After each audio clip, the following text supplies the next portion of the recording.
دوستو ماس T V میں خوش آمدید۔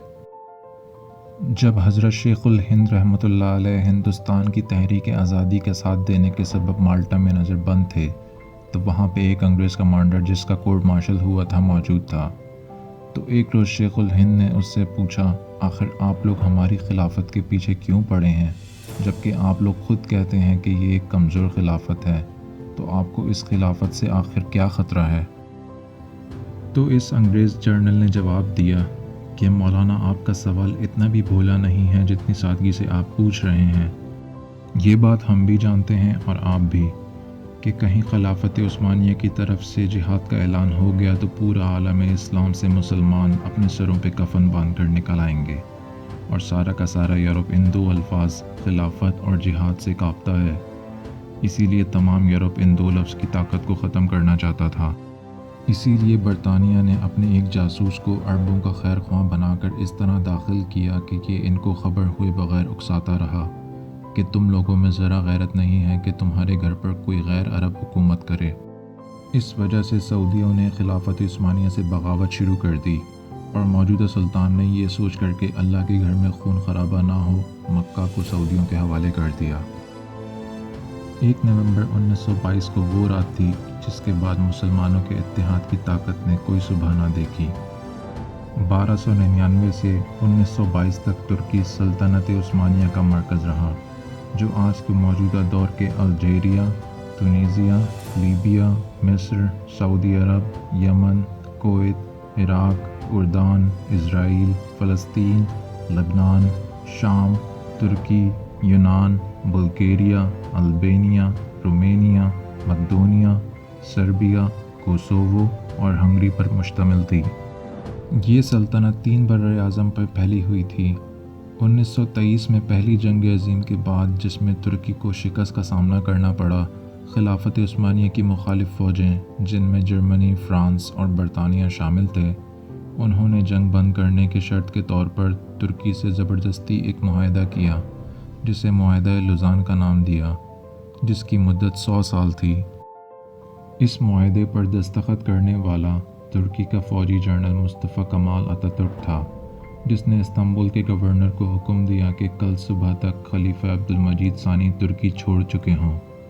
اس معاہدے کے مطابق سلطان کی سب ذاتی املاک کو ضبط کر لیا گیا، جس کے بعد 3 براعظم پر 600 سال سے زائد پھیلی سلطنت عثمانیہ کا خاتمہ کر دیا گیا۔ یہ وہ سلطنت تھی جس نے اس وقت کی سپر پاور منگول صلیبیوں کی نیندیں حرام کر رکھی تھیں۔ ترکی، جو کہ اس سے پہلے عالم اسلام کا مرکز تصور ہوتا تھا، اسے سیکولر اسٹیٹ کا درجہ دے دیا گیا۔ یہ امت مسلمہ کے لیے 20ویں صدی کا سب سے بڑا حادثہ تھا۔ اس معاہدے لوزان کے بعد ترکی کے سب سے بڑے وسائل، جو کہ پیٹرول کی ڈرلنگ پر پابندی لگا دی گئی، اس کی بندرگاہ، جو کہ اس کے لیے ایک شہر کی حیثیت رکھتی ہیں، اس پر پابندی لگا کر اسے عالمی ملکیت قرار دے دیا گیا، یعنی ترکی یہاں سے گزرنے والے کسی بھی جہاز سے ٹیکس وصول نہیں کر سکتا اور نہ ہی اپنی ملکیت کہہ سکتا ہے جب تک معاہدہ لوزان باقی ہے۔ یہ بندرگاہ، جس کا نام بوسفورس ہے، اتنی اہم ہے کہ مشرق اور مغرب کے ممالک کو کم ترین فاصلے سے جوڑتی ہے۔ اس معاہدے کے بعد ترکی کو 100 سال کے لیے ایک سائٹ پر پھینک دیا گیا، جس کے بعد مسلمانوں کا مستقبل تاریک ہو گیا۔ مسلمان ممالک نے اپنا اقتدار بچانے کے لیے غیروں کی حمایت حاصل کر لی اور اپنا روشن ماضی بھلا دیا۔ فری میسن نامی تنظیم کے بہت بڑے ممبر مصطفی کمال اتاتürk کی قیادت کے اندر ترکی دین اسلام سے دور ہوتا چلا گیا۔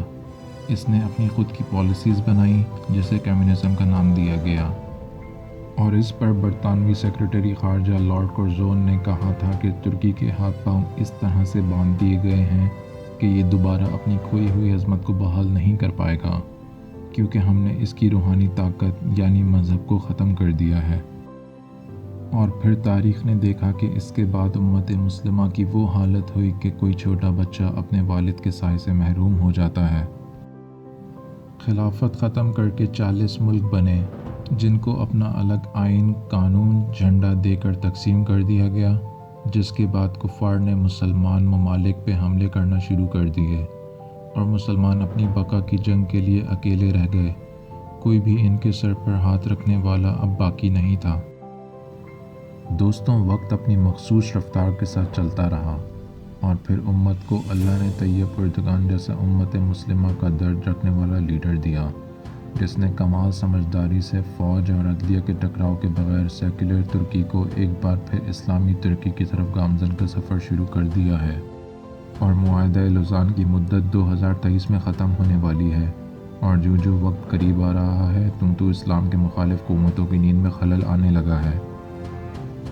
یعنی اس معاہدے کے ختم ہونے کے بعد خلافت دوبارہ قائم کرنے پر پابندی بھی ختم ہو جائے گی، اور ترکی کے تمام وسائل اس کے پاس چلے جائیں گے، اور ترکی اپنے تمام فیصلے کرنے کے لیے آزاد ہوگا۔ اور ممکن ہے اسلامی ممالک اپنے اس اتحاد کی طاقت کو یاد کر کے ایک بار پھر سلطنت کا حصہ پھر سے بن جائیں، کیونکہ مسلمان جانتے ہیں کہ ان کے اتحاد کو توڑ کر انہیں تباہ کیا گیا۔ 2023 کے بعد جب یہ معاہدہ ختم ہوگا تو حالات کیا ہوں گے، اس کا اندازہ لگانا اتنا مشکل نہیں ہے۔ طیب اردگان کا یہ بیان کہ ترکی 2023 کے بعد پہلے جیسا بیمار ملک نہیں رہے گا، اس بات کا اشارہ ہے کہ ترکی اپنے آپ کو تیار کر چکا ہے، اور شاید علامہ اقبال کے اس شعر کی تفسیر آنے والی ہے: اگر عثمانیوں پہ کوہ غم ٹوٹا تو کیا غم ہے، کہ خون 100,000 انجم سے ہوتی ہیں زہر پیدا۔ دوستوں، امید ہے کہ آپ کو اس ویڈیو سے کافی کچھ جاننے کو ملا ہوگا۔ ویڈیو پسند آئی تو اسے لائک اور شیئر ضرور کیجیے، اور ہمارے چینل کو سبسکرائب کریں۔ Thanks for watching.